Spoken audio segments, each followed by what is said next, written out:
To be clear, you were saying that you have these election changes. Much of the confusion is driven by the pandemic. How pervasive are voter suppression tactics? Because in the last decade or so, I think half the states have adopted measures that require there to be certain ID requirements in order to vote and restrictions to early voting.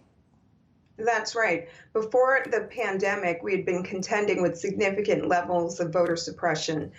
Localities that were shutting down polling sites in communities of color, communities that were purging eligible voters from the rolls, including Black voters, Latino voters, and other voters of color. States that were putting in place barriers to make it harder to get registered to vote. So when you pile the pandemic on top of that existing voter suppression, you have kind of a perfect storm.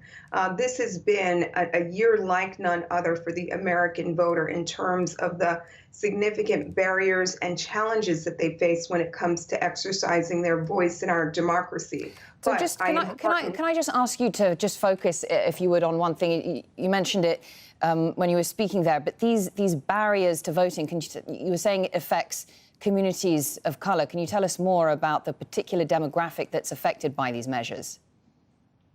Black voters are the #1 community often targeted by these tactics, and Georgia is Exhibit A when it comes to illustrating how voter suppression often plays out and rears its ugly head.